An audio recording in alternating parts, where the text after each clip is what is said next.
Bonjour Thierry. Bonjour. Merci Thierry Moratti de m'accueillir comme ça chez vous, dans votre domaine. C'était un grand plaisir. Sur votre première, est-ce que c'est votre première musique là, Aphrodite? Ah, c'est pas la première, mais c'est le premier disque, oui. Le premier disque était Sleeping Bird, qui était chez CBS. Et puis c'est ressorti Aphrodite, un autre disque, lui qui a été très utilisé par les sophrologues, les psychologues. Ah, on va y venir à tout ça. Oui, oui. Alors, on va baisser un petit peu le son. Bien sûr.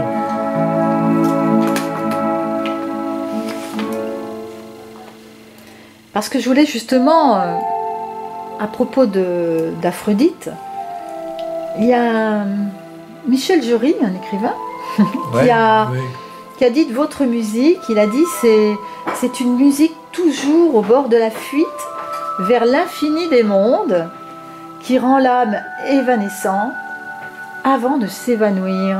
Vous vous souvenez de ça, Thierry? Ah, totalement. Et il dit Thierry Moratti, ce nom a-t-il une magie propre ou seulement celle des créations qu'il signe?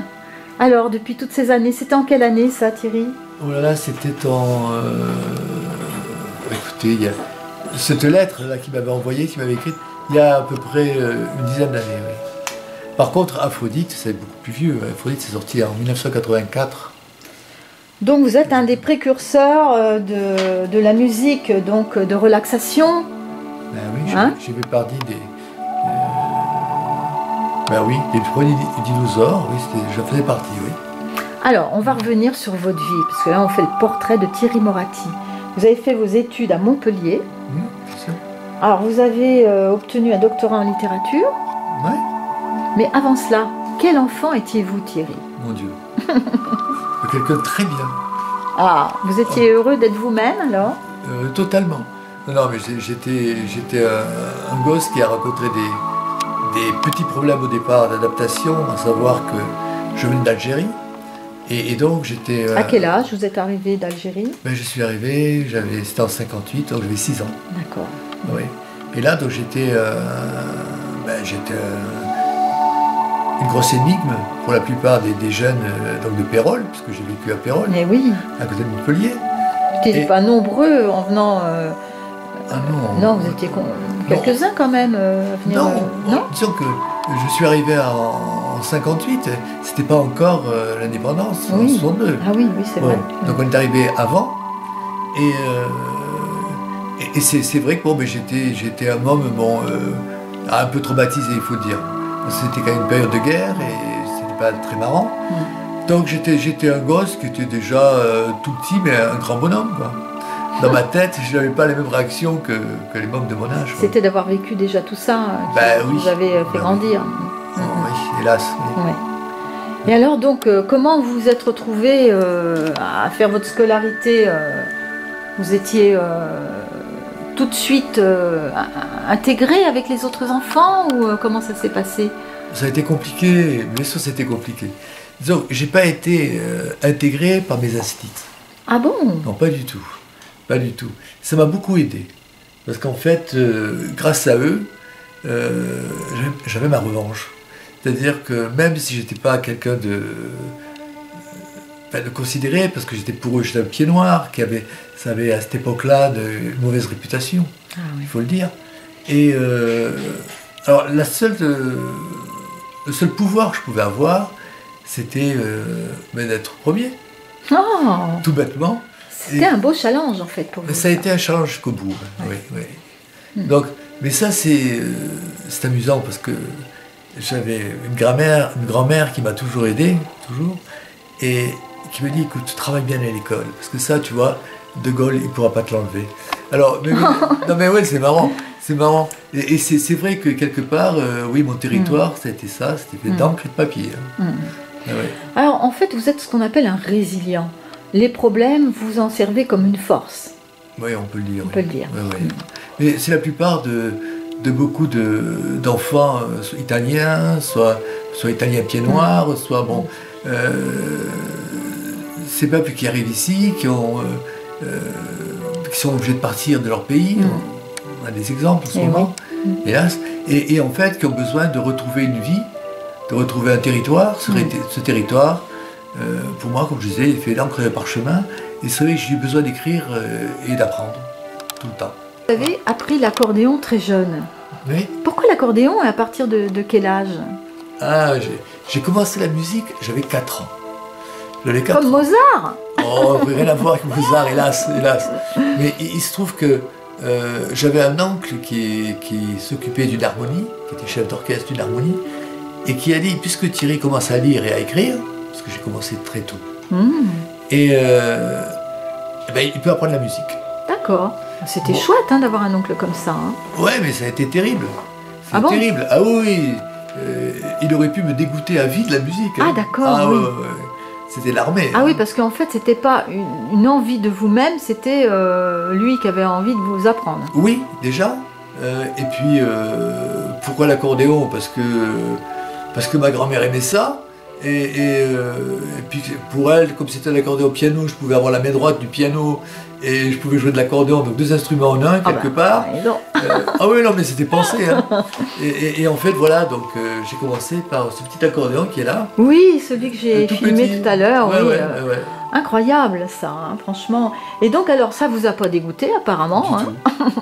Et non, là encore, il y avait ce besoin de s'affirmer en tant que tel, malgré tout. C'est-à-dire que bon, c'est vrai que j'ai aimé la musique après, quand même, mais au départ, c'était pas marrant, parce que le solfège... C'est curieux quand même, hein. Déjà ça fait 2 fois quoi en fait, que vous devez vous... Tout le temps, c'est ça. Ouais. Toute votre vie, ça aura été ça? Ah bah dites donc. Une vie passionnante quand même, parce que oui, alors là vous avez fait plein de choses. Hein. D'ailleurs, vous avez, j'ai lu parce qu'on peut vous voir sur Facebook, et ce sont vous avez un fan club sur Facebook, j'ai vu, avec des personnes donc qui adorent ce que vous faites, parce que vous avez composé combien de musique, donc on a dit tout à l'heure que vous étiez donc le précurseur de la musique de relaxation, la musicothérapie. Hein? Mais c'est pas moi qui ai décidé ça. C'est pas vous. Mais non, j'ai fait cette musique et elle a été utilisée pour ça. Je me suis retrouvé, au départ, une personne était au BHV à Paris, entend une musique, elle se renseigne, j'ai un rendez-vous chez CBS avec cette personne qui me dit, voilà, moi je suis psychologue et je suis très intéressé, je fais de la sophrologie. Parce que vous aviez déjà sorti donc votre premier disque. Eh oui, avec Sleeping Bird. Voilà. Donc elle avait utilisé ce disque et puis ça correspondait très bien. Elle avait demandé à une personne du BHV, bref. Et donc je me suis retrouvé à écrire Aphrodite. D'accord. Voilà. Alors, c'est... à partir de certains titres qui étaient dans Sleeping Bird, pour des questions de financement, je les avais produits ceux-là. Donc, et puis le reste a été produit par une maison de disques qui s'appelait Diable, je crois qu'elle existe plus, je sais. Et donc, si vous voulez, donc je suis arrivé à cette musique de relaxation sans le savoir. Il se trouve que la musique que je faisais correspondait. Ah oui, celle-ci qu'on entend d'ailleurs, c'est celle-ci là. Hein. On peut remettre un petit peu le son, Thierry, là, pour écouter.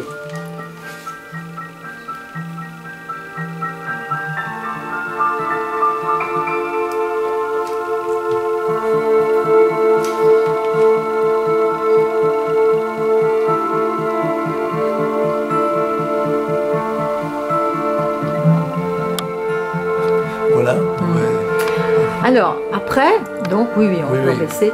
Après, enfin, vous faites la technique, vous me faites ma technique, là. Hein. Ah oui, j'ai l'impression, là. Là, je bosse, là, c'est bien. Eh oui, c'est bien. Voilà. Alors, Thierry, vous avez fait des pubs, vous avez enregistré pour la télévision, vous avez une carrière quand même assez étonnante. Donc, à chaque fois, c'est les autres qui vous ont appelé, parce que on dirait que vous avez fait les choses qu'on vous a demandé, en fait. J'ai fait des choses et elles ont été reconnues par certains qui après m'ont demandé. Disons que, bon, pour la pub, non. Hein.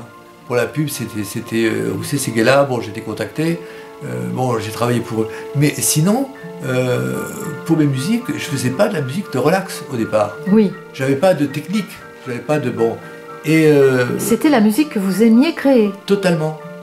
Et un jour, il y a eu une erreur nécessaire, on va dire. J'ai enregistré dans un gros studio à Paris. Et bon, j'étais assez ému quand même. Et on fait une prise de guitare. Et là, à un moment donné, je ne sais pas pourquoi, je me suis arrêté. Et j'ai repris. Ah. Je me suis arrêté. Pourquoi? Peut-être pour l'accord, peut-être parce que c'était un gros studio, peut-être le track aussi, tout qui joue. Et en réalité, j'ai utilisé cette erreur. D'accord. Et c'est devenu un monde d'écriture. Ah, et ça, c'est amusant. Ah oui. C'est amusant. Donc je l'ai reproduite et ça a donné Aphrodite, le premier titre. Voilà. Et après, j'ai remis ce genre d'espace de silence dans tous les morceaux que je faisais. D'accord. Et ça permet la respiration. Et j'avoue que peut-être que je me suis, sur le moment, auto-soigné de mon trac et de mon stress. Et ça a été un moyen de... Voilà. Ah oui, il y a des choses qui sont curieuses quand même. Hein. Oui, et puis je ne le dis pas toujours. Hein. Là, je le dis parce que je ne sais pas. Voilà. Ça fait partie des erreurs nécessaires. Oui, et puis souvent, c'est des erreurs programmées par autre chose, on ne sait pas. Hein. On sait pas. Par les besoins. Vous avez composé aussi 2 opéras? Bon. Alors, qu'est-ce que c'est ces opéras? Parce qu'un opéra, c'est grandiose. C'était des années de vie. Ah bon? Oui, c'était des années de vie. Mais ça a été aussi des années d'amour. Parce que bon, c'est lorsque j'ai rencontré Chantal, qui chantait lyrique, et je me suis intéressé aussi au lyrique, de manière beaucoup plus proche, sans mauvais jeu de mots. Et c'est vrai que j'ai découvert un monde extraordinaire. Et comme je viens aussi un peu de... Bon, peut-être pas forcément du rock, mais j'écrivais beaucoup de musique jazz rock à une époque, qui n'avait rien à voir avec celle-là, ce qu'on écoute. Et je voulais faire un opéra, ce qu'a fait plus tard Queen. D'accord. Et oui, mais plus tard, ils l'ont fait, ils avaient les moyens. Moi, j'ai couru après les moyens. Je me suis mal débrouillé peut-être. Mais cet opéra, plusieurs fois, a failli se réaliser. Ça allait très très très loin. C'était très dur à supporter. Il y avait des montées vertigineuses. Et on se dit, ça y est, on l'a. On va le créer, pas de problème. Le thème de cet opéra, alors? C'est l'Arche de Gaïa. C'est un SDF qui a été, comment vous dire, qui a été brûlé sur la Comédie dans les années,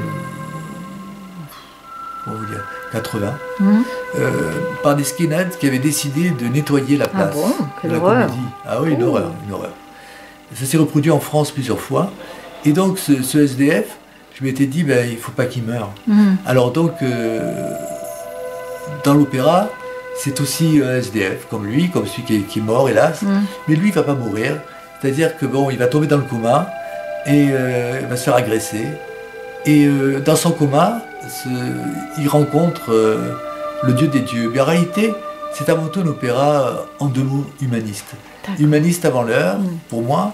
Et c'est vrai que c'était assez impressionnant de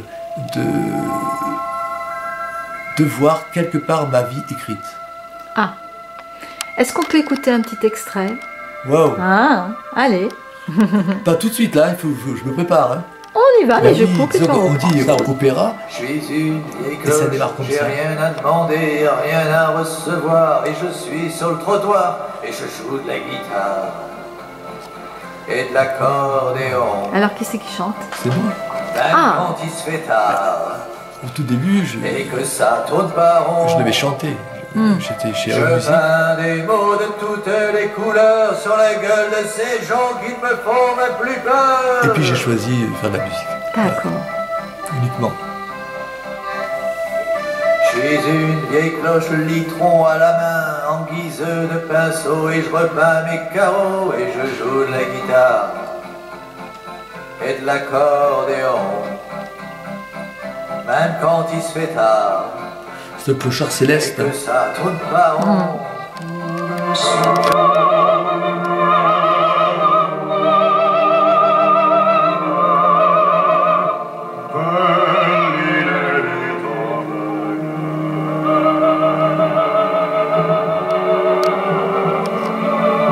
La guerre ancestrale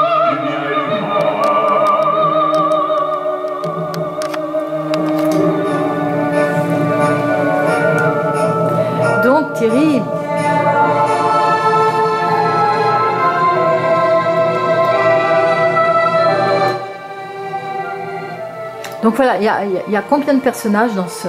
11. 11 personnages. Oui, oui. Donc alors, donc c'est un opéra qui pourrait peut-être se jouer maintenant, si quelqu'un voulait s'y intéresser, et puis... Ben oui, forcément, il s'attaque à des valeurs universelles qui ne sont, qui aujourd'hui sont notre quotidien. Et c'est vrai que quand ça a été écrit au départ, je sentais déjà la montée des extrêmes. Et c'est vrai que ça a influencé le travail. Oui. Et en fait, alors, il y a un côté christique peut-être, parce que Sans-Abri, quelque part, il évoquait la joie aussi de vivre, malgré sa souffrance. Mais il était libre, c'était un homme libre. N'oublions pas, c'était un clochard céleste. Bon, donc il avait une certaine façon de voir la vie, les autres, et il était quand même plein d'amour. Oui, parce qu'à l'époque, c'était un choix d'être clochard. Ouais, ça va côté, quand même, parce que maintenant, il y a des gens qui se retrouvent dans la rue, mais parce que ils ne le font pas exprès, enfin, ils n'ont pas choisi, mais avant, on voyait les clochards qui choisissaient un peu de... Il y en avait un qui venait à Pérol, qui m'a beaucoup influencé, il s'appelait Clovis. Et on a su, parce qu'il est mort dans un caniveau. Ah mince. Oui, oui. Et cet homme possédait une grande partie de Montpellier. Ah bon? Et il avait une espèce de chapeau avec plein de pins. Il avait, comment on appelle ça, une poussette. À l'intérieur de laquelle il y avait des objets complètement... c'est ça, oui. Ben oui, et moi en tant que... Il aimait de cette vie alors. En tant que gamin, moi, il m'avait... on dit, fais attention, il est dangereux, mais il n'était pas dangereux du tout. Il venait nous parler, moi j'ai jamais vu le côté dangereux d'un clochard, quoi. Non mais c'est vrai, opéra, c'est opéra. Ah oui, c'est un opéra avec plusieurs styles en fait. Ben oui, avec l'influence de l'Orient, que nous vivons en ce moment, et avec ces religions qui reviennent et qui sont encore l'objet de discorde. Alors ça devrait être l'union totale, aucune raison. Comme des fantômes du front des anges. Alors si quelqu'un vous disait Thierry Moratti, moi voilà, votre opéra m'intéresse, est-ce que vous avez, alors tout est écrit, tout est bien, vous pouvez tout donner. Je suis prêt. Vous êtes prêt? Je suis prêt. Génial. Ben oui, je suis prêt. Super, ouais. Écoutez, on ne sait jamais, si quelqu'un nous entend là, un producteur, ou voilà, allez-y quoi, ou des sponsors, ou je sais pas, ce qu'il faut. Alors c'était aussi votre épouse qui chantait là. Tout à fait, oui. Ben, disons que j'écrivais, elle chantait. Oh, c'était magnifique, réellement. Et en fait, on a vécu dans une bulle, on est toujours resté dans la même bulle. Mais bon, ça s'arrange pas avec le temps, mais c'est ça, quoi. Oui, mais bon, voilà, les années passent, mais vous êtes toujours aussi, toujours autant dans les nuages, autant dans les... quand même. Pas dans les nuages, pas tant que ça. Dans les nuages, c'est pas les nuages, le vrai mot. C'est, je sais pas comment on peut définir. Vous êtes aérien, voilà. Aérien. Et voilà, c'est pas des nuages. Parce que les nuages, ça paraît toujours un petit peu difficile, mais non. Oui. Alors donc, vous avez donc été prof aussi, donc, et plus que prof. J'ai été... Bien sûr, j'ai été prof. Mais alors, qu'est-ce que c'est que ce monde de professorat? Alors, qu'est-ce que vous avez choisi? C'est quand vous avez eu votre diplôme, vous avez choisi de partir dans ce métier? Alors, attendez. Depuis tout petit, j'étais à l'école, je voulais être instituteur. Quand je suis arrivé au lycée, je voulais être professeur. Quand je suis arrivé en fac, je voulais être prof de fac. Non. Bon, et puis en fait, je suis devenu musicien. Bon, c'est autre chose. Mais oui, j'ai toujours été fasciné par l'enseignement. Parce que c'est quand même le seul outil que l'on ait pour un peu niveler. Et pour... pour aider les gens à s'ouvrir aussi, peut-être. Et oui, et puis pour je vais dire ça, bon, d'accord, c'est un peu téléphoné, mais pour rassembler ce qui était part. Disons que bon, pour moi, il n'y a que l'éducation qui peut annihiler les frontières. Il n'y a pas de frontières. Si on réfléchit bien, il n'y a pas de raison qu'il y ait des frontières. Bien sûr. Bon. Il y a la langue quand même qui fait la difficulté. Mais elle se dépasse. Elle se dépasse, la langue. Donc, le professorat, pour moi, c'était une vocation.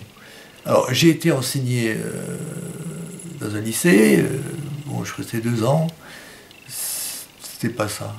Donc, j'ai recréé ma propre école. Alors, j'avais des tout petits au départ, et puis après, j'ai présenté des enfants au bac. Ah bon? C'est-à-dire, comment s'appelait l'école? Alors, qu'est-ce que c'est? La vie et l'école. La vie et l'école? La vie et l'école, bah ouais. C'était en quelle année, ça, Thierry? Oh mon Dieu. Attendez. 73, 74, Ouais. 75. Vous étiez tout jeune, quand même, hein? Ben moi, je me trouvais pas jeune, hein. Ah bon? Non, non. Non, non. Mais Vous aviez quel âge, à peu près? Une vingtaine d'années? 21, 22 ans. Ah ouais, 3 quand ans, même, hein. créer une école à cet âge-là, il Oui. faut quand même être vraiment déterminé. Eh bien, c'était très bien. Là aussi, c'était un challenge. Oui. Parce qu'il y avait des gosses qui venaient, il y en avait qui avaient des moyens, d'autres dont les parents n'avaient pas de moyens, ils venaient quand même. Ah oui. Bon, on était sur toujours ce but il ne faut pas qu'il y ait de barrière. Encore moins l'argent. Pas que l'argent soit une barrière. Donc non, je me suis vraiment éclaté à cette époque-là. Hein. On avait beaucoup de gosses. Et parallèlement, je faisais mes chansons. Et j'ai été pris à Paris. Donc il est arrivé un moment où j'ai plus pu continuer. Parce qu'il y avait un choix à faire. Oui. Et là, je m'en excuse, mais j'ai choisi la musique. Bon. Oui, vous avez choisi aussi votre vie, votre passion, mais vous avez donné aussi... Est-ce que ça a continué? Est-ce qu'il y a des personnes qui ont continué votre... Mais hélas, disons que quand je suis parti, c'était une autre vie avec une autre femme. Bon. Et puis elle n'a pas tenu longtemps après. Et moi, je suis resté à Paris. Et j'ai appris bien plus tard que l'école était fermée. Ah ouais. Ça fait quelque chose alors. Hein. C'est ralent. Non, on a eu de bons résultats. Vous savez. Ouais. Et qu'est-ce que vous enseignez dans cette école? Bien sûr, le français, les choses... La philo, le français... Mais quelle était l'ambiance de cette école, je veux dire? Quelle était sa véritable nature? Ben, j'avais été fasciné par les enfants de Summerhill, à cette époque-là, c'est-à-dire des gosses qui étaient pris en charge par des gens, mais les gosses étaient totalement libres de construire leur école. J'exagère là. Oui. Mais bon, c'était un peu ça, c'est-à-dire qu'il fallait que les gosses apprennent, mais il fallait qu'ils soient dans un climat, non pas un climat d'obligation, mais d'envie. Oui. Alors, avec ça, bon, s'il y en a qui m'écoutent maintenant, ils doivent se reconnaître, mais il y en avait un qui était... bon, c'était très difficile. Mais, au niveau du lycée, d'ailleurs, puisqu'il était parti, c'était très compliqué. Et ce gosse ne pouvait pas faire une dissertation, ne pouvait pas écrire longtemps. Et 6 mois après, je me permettais, en riant, et lui riait aussi, de lui demander de faire une dissertation pour le lendemain. Oh. Ah oui, non, mais il a réussi son bac. Là. C'est vrai. On a bossé. Puis il y a eu aussi la fille du député de l'époque, qui était Fabre, et qui a aussi passé son bac, elle sortait de 3e, il a pu tout rattraper. Non, c'était une passion, là encore. Ouais. Et c'était surtout le fait de donner l'envie d'étudier. Ah oui, toujours. Hein? Apprendre à apprendre. Ça, c'est le... Oui. Parce qu'en fait, quand on a envie de faire quelque chose, on le fait beaucoup plus facilement. Généralement, je pense. Donc, automatiquement. On en est tous là. Hein. On en est tous là. Mais malheureusement, souvent, on a l'impression d'être dans l'inverse. Mais vous avez commencé dans l'inverse. J'en sais rien. Bah si, vous m'avez dit que vous étiez obligé d'apprendre la musique et que vous en avez fait votre force. Oui. Ben oui, j'en ai fait un plaisir, oui, bien sûr.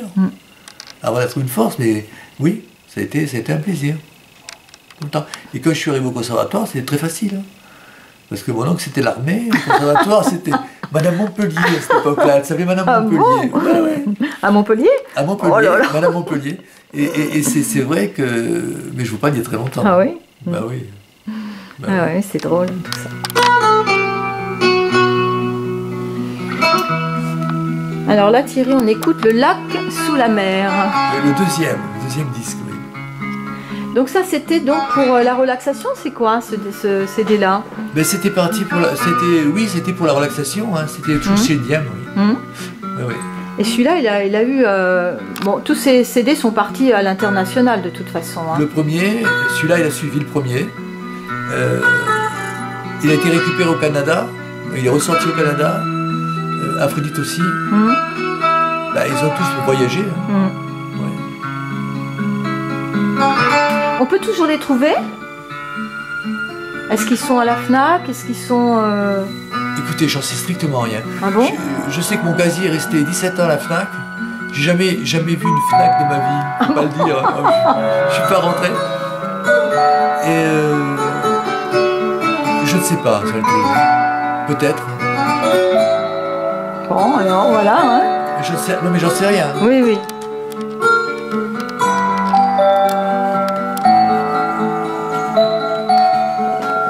Quand même, on va y arriver. Ok. Voilà. Voilà, donc peut-être qu'on peut encore trouver, je sais pas, enfin voir, mais c'est parce qu'elles sont belles ces musiques, hein. Je les ai écoutées, franchement, c'est vraiment... oui, oui, c'est vrai qu'on a envie de, comme disait votre ami, hein, ça nous emporte dans un monde, parce que vous êtes aussi dans un monde particulier quand vous créez. Vous échappez complètement. Comme beaucoup de gens qui écrivent, hein. Oui, je pense. Non, Michel Jury, ça a été... j'étais très impressionné de le rencontrer. Et quand on s'est vu, on s'est dit, on était aussi stupides l'un que l'autre. Lui était vachement ému de me rencontrer, et moi très gêné de le rencontrer. Et en fait, on se connaissait déjà, donc puisqu'il écoutait mes musiques depuis longtemps. Et moi j'étais ravi de connaître cet homme-là, qui a fait quand même... pour moi, c'est un peu le Balzac d'aujourd'hui. Plus de 80 livres, puis il était chez Lafon, enfin des grosses distributions. Hein. Ouais. Ouais, donc c'était quelqu'un... Ouais. Et alors, donc vous avez fait une thèse sur Flaubert. Bien sûr, oui. Qu'est-ce qui vous a plu dans Flaubert, vous? Là encore. Disons que j'aimais pas le 19e siècle. Je l'aimais pas à cause de Rubin Pré, c'est-à-dire de ce gars qui rêvait les illusions perdues. Je l'ai très mal vécu à 10 ans. Ah oui. Et alors je me suis dit, j'aime pas le 19e siècle. À 10 ans, vous étiez déjà dans cette réflexion? Mais non, c'était à la télé, je regardais un feuilleton. Mais par contre, oui, à 10 ans, j'ai été pris par le fait que ce gars qui montait sur Paris pour réaliser tous ses rêves, et qui tout d'un coup passe à côté de tout, c'était terrible, quoi. Alors, et je me dis, surtout pas ça, il faut... j'ai trouvé ce siècle difficile, j'ai trouvé triste, sans quoi le 19e est un siècle qui a été triste aussi, mais magnifique.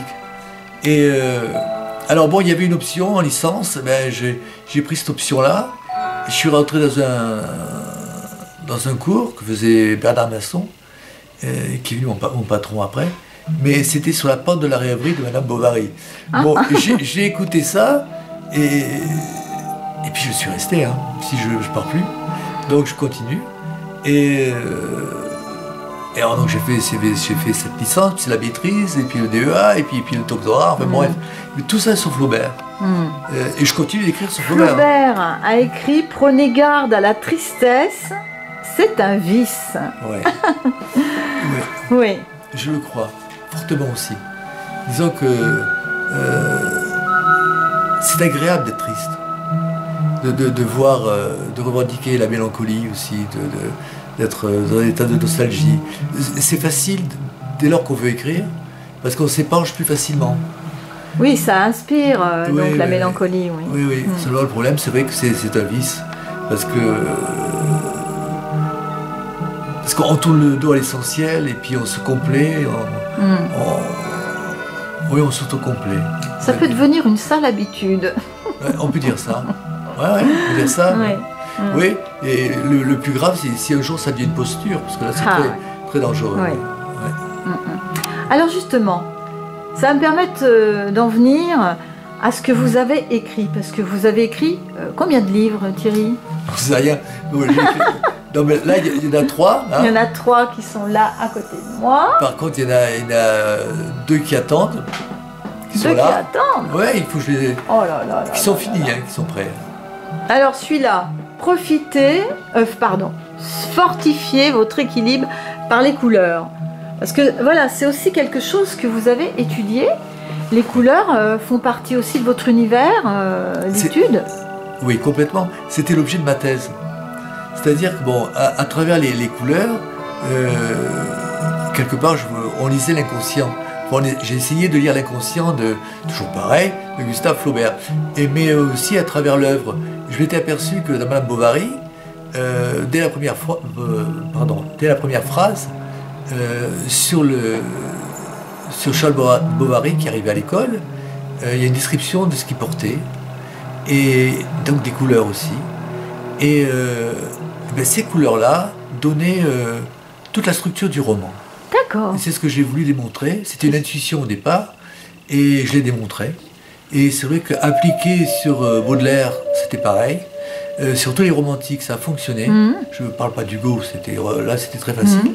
Donc, oui, il y avait quelque chose de ce sacré à travers la couleur. Et il ne faut pas oublier que Flaubert était un humaniste aussi. Hugo à sa façon aussi. Donc, on retrouve les fondements. Les fondements de ce qui vous a toujours porté dans votre vie. Oui, complètement, oui. Ça s'appelle « Mon corps m'échappe, mais mon âme le rattrape ». Alors, c'est votre dernière création. Il y a une bonne raison pour ça. Hein. Eh oui, hélas. Ouais. Oui. Tout simplement, j'ai appris il y a quelques années que j'avais une sclérose en plaques. Et comme tout le monde, je ne m'y attendais pas. Mon Dieu, c'est le téléphone. Ah, mais c'est un train, votre téléphone, Thierry. Tout à fait. Allez, qui c'est qui nous appelle, hein? Tout à fait. On l'a laissé filer. Et nous sommes restés là pour parler donc de ce dernier livre que vous avez écrit. Donc, alors, vous avez aussi... Alors, pourquoi il y a un scarabée? Moi, j'ai vu dans votre... il y a un passage sur le scarabée, si vous permettez. Vous en prie. Ton corps t'échappe, sais-tu pourquoi? Éraille ré, le képris. Rattrape ce corps, réconcilie-toi avec lui, avec toi. Alors Thierry, donc cette phrase, enfin ce passage très fort, est-ce que vous pensez que quelquefois quand on est pas en colère après son corps, mais peut-être quand on n'y fait pas assez attention, peut-être quand on n'est pas en accord complet avec lui, qu'on ne l'aide pas, il peut un peu nous échapper? On ne sait pas. On ne sait pas. Mais disons que j'ai jamais été un très grand sportif. Et je me suis jamais beaucoup préoccupé de mon corps, comme je vois beaucoup de gens en ce moment. Pas vraiment. Mais c'est surtout la phrase de Michel Bontemps qui m'a dit, on était en Suisse, et il me dit, on ne s'était pas vu depuis longtemps, et j'avais une canne, il avait une canne. Alors, lui, il savait pourquoi. Mais en réalité, il ne m'a pas dit la vérité. Il avait eu un problème, soi-disant, de sportif. C'était fait mal. Bon, d'accord, ok. Mais il ne m'avait pas dit la vérité. Ah ce bon? qui n'est plus Michel. Ah mince. Voilà. Et il me dit, mais ton corps t'échappe, sais-tu pourquoi? C'était une vacherie. Je dis, mais écoute, non, je ne sais pas pourquoi, il n'y a peut-être pas de raison. Parce que une maladie, on veut toujours essayer de justifier une maladie, mais quelquefois, c'est tout bêtement une maladie. Et les causes, surtout une sclérose en plaques, on ne s'y attend pas, jamais j'aurais pensé. Pouvoir marcher aussi lentement, c'est pas possible. Ben oui. De ce que je faisais, c'était impossible. J'avais pas le temps. J'avais pas le temps. À l'heure. Je pouvais pas. Ben oui. Bon, et en fait, c'est vrai que ça a été le départ en me disant, il faut que je lui réponde, il faut. Et ce jour-là, je lui ai dit, écoute, je vais t'écrire un livre. Parce que je peux pas répondre comme ça. Alors j'ai écrit ce livre, bon, Michel est mort, donc voilà, c'est dommage. J'ai trop tardé. Mais quelque part, j'ai pas trouvé de réponse. Parce que quand j'ai posé la question à mon neurologue, qui est devenu un ami, et il dit, c'est une maladie. Par ce principe-là, les causes, on ne les connaît pas, comme un cancer. Il peut y avoir, bien sûr qu'il y a des causes. Oui, et puis voilà. Il y a des causes à tout ça. Mais il y a malgré tout des gènes qui sont là, qui sont prêts, Et si tout d'un coup, ben, il y a une connexion qui nous échappe, ben, on développe un cancer, une sclérose, une maladie de Parkinson ou autre. Bon. Alors, si vous voulez, ça m'a... donc, j'ai pas trouvé cette réponse. Et c'est pour ça que j'ai essayé de faire ce livre, en faisant de tout ce que je ressentais, en mettant des personnages. Alors, bien évidemment qu'on est un petit peu surpris au départ. Il y a une femme qui est à la fois séduisante et puis à la fois une horreur, quoi. Et c'est vrai que c'est une maladie qui est sournoise. C'est un peu la vipère des sables. On la voit pas, mais quand on la voit, c'est trop tard. Oui. Alors, donc j'ai pas voulu m'apitoyer sur le bon sort. J'en ai rencontré des gens qui avaient ça oui, aussi. Bien hein, sûr, donc oui. on arrête, on va pas tous pleurer ensemble.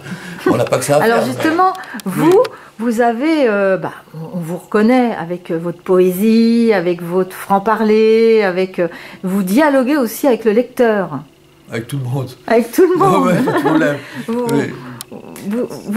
Est-ce que ça vous a permis, parce qu'on dit des fois que d'écrire un livre, c'est des thérapies, est-ce que vous êtes d'accord avec ça? Ah, pas du tout. Pas du tout.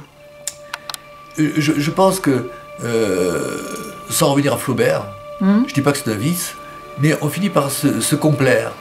Oui, vous voulez dire là dans la tristesse, faut pas être dans la tristesse. La tristesse, puis le fait de renoncer, de dire mais qu'est-ce qui m'arrive, qu'est-ce que j'ai fait, qu'est-ce que j'ai pas fait, ça sert à rien. Bon, c'est là. Bon, à partir de là, qu'est-ce qu'on fait? Voilà. Bon, comment voilà, on fait maintenant? Voilà, comment on fait maintenant, mais c'est vrai. Donc là, maintenant, il faut se débrouiller, il faut vivre avec, tout simplement. Mais c'est vrai que j'ai pas voulu faire un livre où on se regarde en pleurant. Parce qu'en réalité, ça se passe dans ma salle de bain, et c'est un peu le ventre de Paris. C'est-à-dire, c'est les Halles d'une certaine époque. Il y a tout là-dedans. Alors, il y a tout, et jusqu'à Amilcar, qui traverse, sans ses éléphants, bien sûr. Mais c'est vrai que il y a plein de personnages, mais qui sont que l'on retrouve quand on a des poussées, quand on a des moments où c'est pas bien, où on a mal. Bon, mais on les retrouve. Alors on retrouve cette femme là qui est hautaine, et qui est hystérique, que j'aime pas du tout. J'en parle, mais quelque part elle m'attire. Et c'est vrai que la maladie a ce côté particulier. La sclérose est sournoise. Ceux qui l'ont savent de quoi je veux parler. C'est très sournois. On la voit pas arriver. Et puis, elle finit par générer une certaine séduction. D'accord. Ouais. C'est là où il faut faire attention. Et c'est facile de dire qu'on est incompris, parce que c'est la vérité. C'est facile de dire, comme j'ai dit au début, que bon, quelque part, il me manque toujours 2 cm pour aboutir à quelque chose. Oui, pour attraper quelque chose quand on peut pas. Mais c'est vrai, on peut pas. Donc, il manque toujours le petit truc là. Et on est toujours entre le proche et le lointain. C'est une attitude qui est pas facile à gérer. Mais d'un autre côté, j'ai presque envie de dire qu'on mérite, on va aller jusqu'au bout du geste, parce qu'il faut toujours aller jusqu'au bout du geste. Oui, c'est toujours un challenge encore. C'est toujours un challenge. Toujours. Ben oui, mais ça, j'y peux rien. Oui, toujours. C'est vrai, ouais. Et donc ce livre, quand vous mettez « Mais mon âme le rattrape », c'est quand même fort, ça. Donc qu'est-ce que vous voulez dire par là? Donc votre âme. Alors, un synonyme d'âme, c'est cœur, il paraît. Je l'ai lu dans le littré. Bon, cœur, ça donnait aussi courage. Bon, disons que quelque part, l'important, c'est de ne pas voir tout ce qui est désagréable dans cette maladie. Tout est désagréable, c'est un fait. Oui, dans toute maladie, rien n'est... tout est désagréable. Bon, c'est vrai que, j'irais bêtement, quand on se lève le matin, c'est pas facile. Mais j'ai aussi des amis qui ne l'ont pas, et quand ils se réveillent le matin, c'est l'âge. Oui. Hein? Bon, alors, c'est vrai, c'est pas facile. Mais d'un autre côté, je crois que si on peut... Ah, les mots... Oui, si je dis il faut transcender, je rentre dans quelque chose de spirituel, mais ça... Il y a plein de gens qui ne vont pas aimer ça.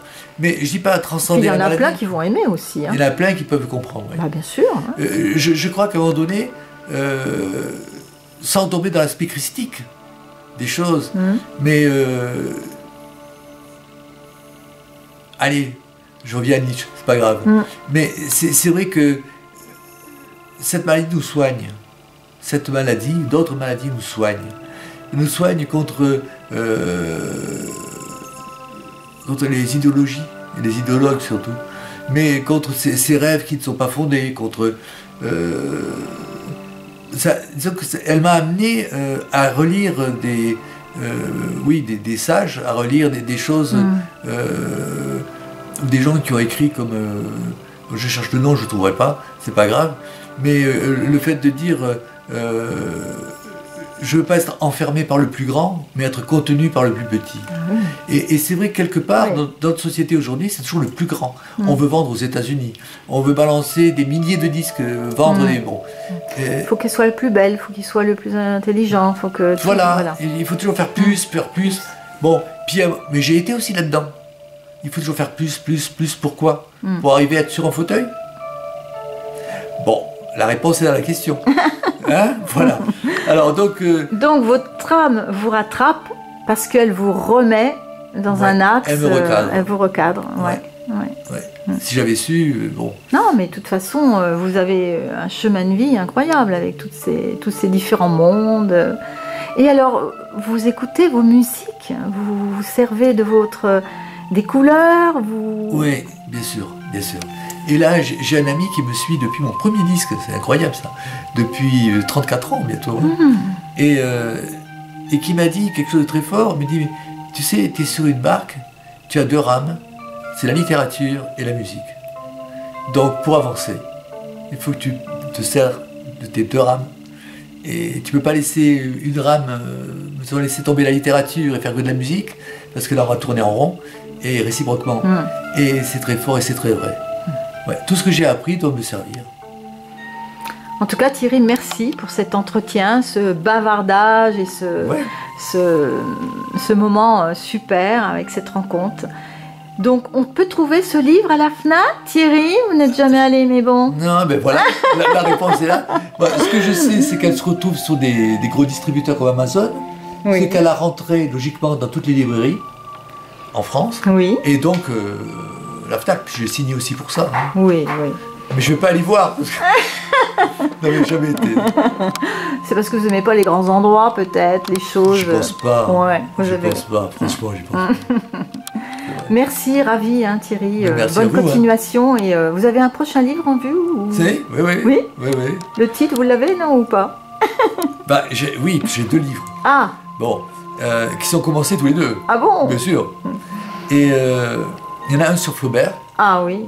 Oui, parce que celui-là me plaît beaucoup, mais je révélerai le titre à la fin, quand il sortira. D'accord. Parce que c'est trop... Et le sujet, c'est Flaubert. Ah ouais, le sujet, c'est Flaubert. Et puis un autre, c'est sur la spiritualité aussi. Mais j'ai les titres, hein, mais je ne les dévoile pas. Voilà. On verra ça à la prochaine édition, alors. J'espère. Merci, Thierry. Merci à vous.